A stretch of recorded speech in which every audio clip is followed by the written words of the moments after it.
Biggest week of the year to make videos, and I left my nice microphone at my in-laws, so Merry Christmas.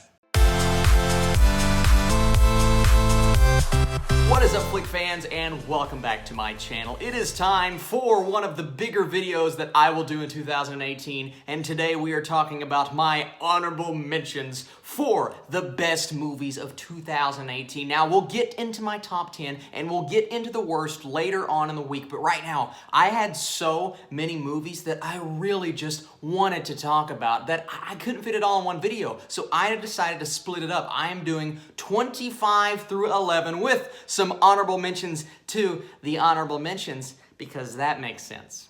And even with my top 35, if you will, there are still movies that I really enjoyed and I just want you guys to know about. So I am putting in the description a link to my entire list from 1 all the way to, I believe, 170 something movies for you guys to look at if you just so happen to be curious what my favorite and least favorite films are. And once I do my top 10 best and worst, I'll be putting that link in the description. The list will be unlocked on Letterboxd, if you will, for you guys to check out. But right now, today, we are talking 25 through 11. But first, we have to talk about the movies that barely did not make this list, and of course did not make my top 10. And those movies, while I really enjoyed them, and I just want you guys to know that, after weeks and months of deliberation, they did not crack the list. And those films are Tully, Can You Ever Forgive Me, Three Identical Strangers, Bodied, Ralph Breaks the Internet, Bohemian Rhapsody, Overlord, First Reformed, Thoroughbreds, and Isle of Dogs. And of course, I'll start off by saying this is my favorite movies. Not what I think the best film is, not what I think is the most well-made movie of 2018. All of those things factor in my enjoyment factor, rewatchability. Some of these movies I've only watched once, so it's not really fair to critique these. And there are also movies that I didn't even get a chance to see, like If Beale Street Could Talk, and Vice, and Wildlife, and On the Basis of Sex. Those movies had the possibility of making this top 25 list, and they will be added to my Letterboxd page once I see them, and I will see them, so follow me on Letterboxd to keep up on there. I just wish I had a chance to see them in time. Bumblebee, the soft reboot of the Transformers franchise, if you will. Michael Bay is not involved with this movie, ladies and gentlemen. And I saw the box office numbers. Let's talk about this real quick since you guys just saw my review. I saw the box office numbers. No one is seeing this movie in America. Guys, I encourage you, go out and see Bumblebee. It is not the Michael Bay Transformers. It's a completely new and rejuvenated story with a great lead in Haley Steinfeld, awesome relationships, and so much wonderful humor and comedy. The CGI, the motion capture, whatever you want to call it, it's all incredible. I loved watching this film. It was a blast from start to finish. I have a few nitpicks here and there, especially when it comes to some of the humor, but the majority works. It's a fun movie. It reminded me of The Iron Giant, and Bumblebee is number 25 out of 170 plus movies in 2018 on my list. Next up, we are rewinding back to earlier on in the year, and we are talking about Steven Spielberg's new movie, Ready Player One. This thing was a blast from start to finish, and I gave it a super high score when I first saw it, and I thought there is no way this thing is going to slip too far down, and it slipped a bit because I watched it again, and while I still enjoyed it, I did see more flaws than I saw the first time, but still, Ready Player One being this high on the list is so impressive. This movie is so much fun. All of the throwbacks and the nostalgia. In a way, it's a cheat code, video game term. But Steven Spielberg handles all of that masterfully. He is back when it comes to blockbusters. He knocked Ready Player One out of the park, and it was just a really fun time at the movies. Next up is a sci-fi slash kind of superhero film, if you think about it, and that is Upgrade. Upgrade is what I wanted Venom to be. Upgrade came out of nowhere, one of my more surprising movies of the year. It slapped me right in the face and said, you're going to enjoy this, you're going to have a blast, and you're going to watch it again. And I've actually watched it, I believe, twice since I saw it in the theaters the first time. Our lead here, the relationships, the chemistry, some of the dialogue is a little cheesy at the beginning. It's kind of a throwback to the 80s. It does remind you of like Terminator and movies in that vein, but once you get into it, you get hooked into the story, and that third act will blow your mind. Upgrade grabs a hold of you, and it never lets go until the end.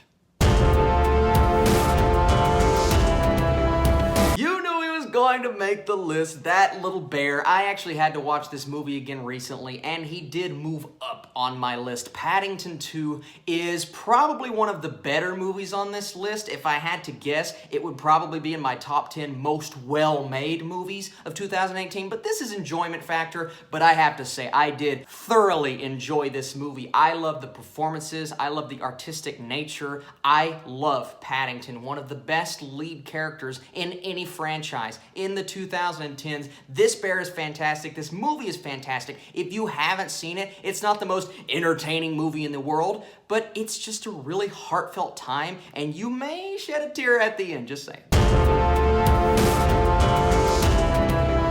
Number 21, a movie that I just have not forgotten about since I first saw it in the theaters, and then I watched it again. I'm like, okay, this is thoroughly creepy yet thoroughly enjoyable, and that is Annihilation. The performances, everything about the chemistry of the cast is what makes this movie really good. And then I had a lot of people comment on my Netflix video where I counted down the best Netflix movies of the year. Apparently, it got a Netflix release in other countries. I think it got a theatrical release in the United States and then came on Netflix, so I didn't really count it as a Netflix film, but I will say Annihilation is very memorable, very creepy towards the end, and one of the more intriguing third acts and finales that I have seen all year. Guys, please seek out this movie and watch it just for Natalie Portman's performance alone.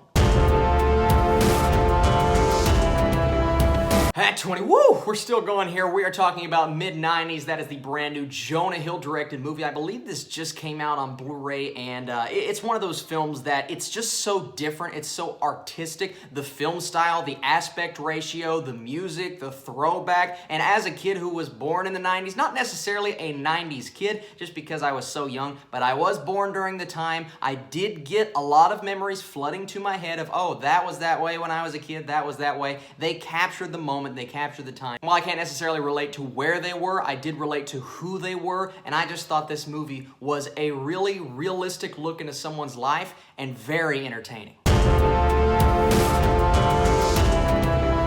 One of the coolest films I have seen in 2018 is absolutely Searching. A great lead performance, a very interesting film style. This entire thing takes place on someone's computer screen. The camera movements, the film styles, just think of a very smart version of what Unfriended did for that style of movie, except this took that concept and took it from horror and managed to turn it into this mystery thriller. They've done something that I have never seen before, and I always have to give that kudos. And on top of that, it's a really good movie, probably one of the better films that I have seen this year, but in terms of how much I love it, it's in my top 20.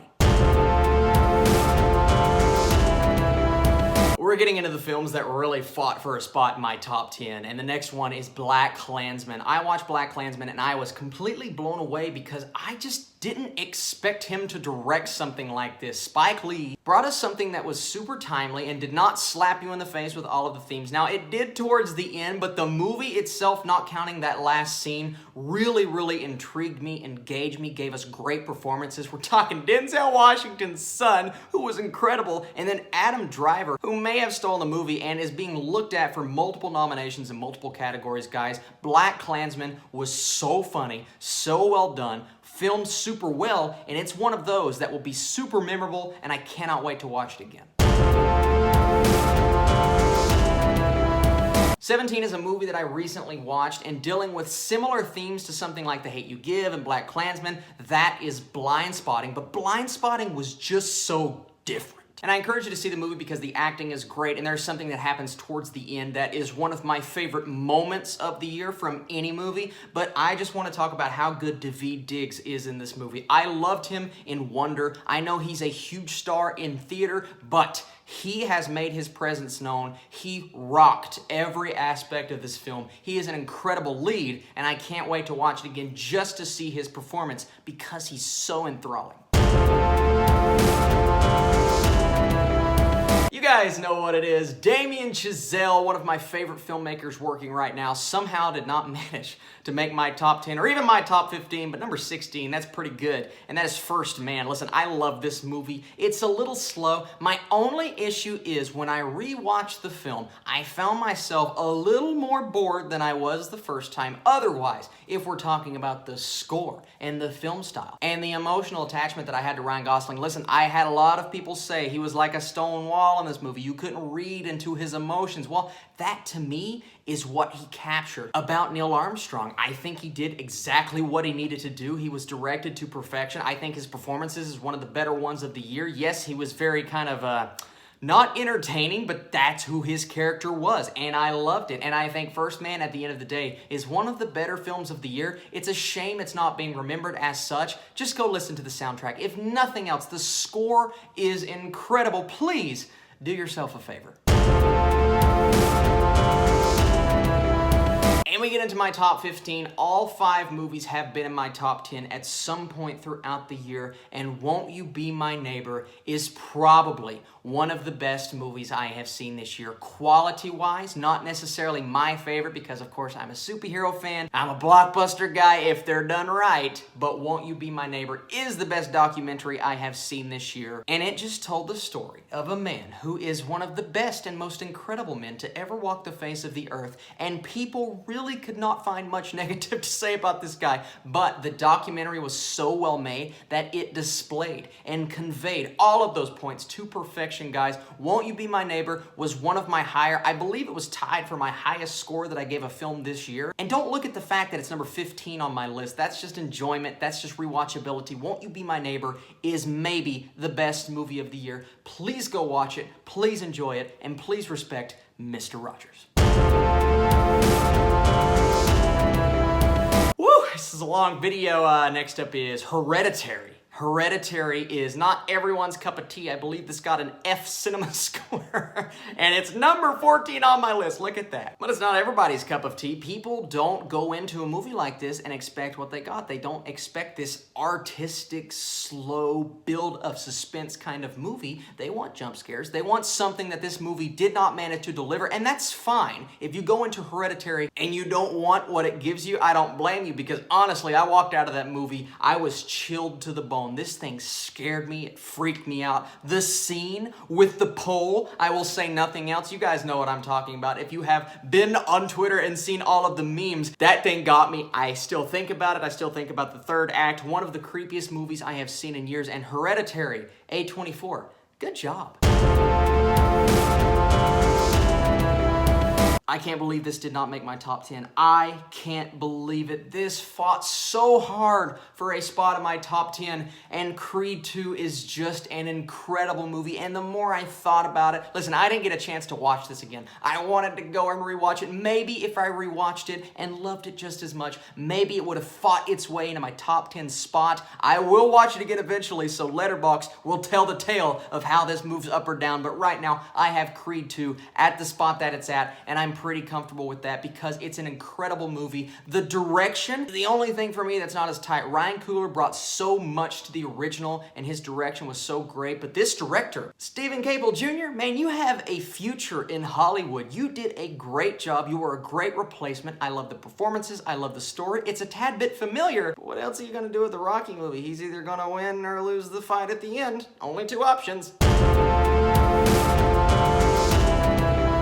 Another one, and it hurts me really bad to leave this out at the top 10. Like, I am literally sitting here. Did I do the right thing? But you know what? I'm already committed. That is Incredibles 2. Not a lot of people like this movie as much as I did, but I loved it. I had a great time in the theater, and while it's not on the level of the first is one of my favorite movies of all time. So maybe that's why I like it so much. If you guys can't tell, I really loved the sequels that were supposed to build up to the movie. I really loved a lot of the hyped sequels this year, not counting Jurassic World 2. Nope. Paddington 2, Creed 2, and now Incredibles 2. Such great films, and Incredibles 2 captured all of the magic that the first one had. The only problem that I had with the movie, and I think the only thing keeping it out of my top 10, is that the villain was predictable. Absolutely predictable. But you have to look at the fact that it is a kids movie, and that is their target audience, even though it clearly works for adults and the humor is great, yada, yada, yada. But Incredibles 2 is easily one of my favorite films of the year. It is so good, and I loved every moment I was in the theater. Brad Bird, you capture the magic once again. Yeah, if you would have told me 2 months ago this thing is not going to crack your top 10, I would have said, you're crazy. But who's the crazy one now? It's me, and that is Black Panther. I know there are people with major issues when talking about Black Panther, but I watched that film and I walked out and I said, Marvel, they have done it again. They have given us an origin story that is different. It's intriguing. It's super well directed. We wondered what happened to Ryan Coogler. Well, he was here. He was doing this. He was bringing us one of the coolest superhero movies of the year with a score and music that just blows me away every time I get on YouTube and I play it, even though it's been played hundreds of times throughout the year. I'll play it again. My biggest problem was the abundance of CGI and green screen use towards the end, but that's it, man. I love the story. I love the first, second, and third acts. I love Michael B. Jordan's storyline. I love him as a villain, and I love Chadwick Boseman as this character. He may have been overshadowed in this movie because there were just so many characters to focus on, but he's so good. And when we saw him in Infinity War, he packed a punch because we had just seen a movie that delivered one of the best origin stories, I believe, we have ever seen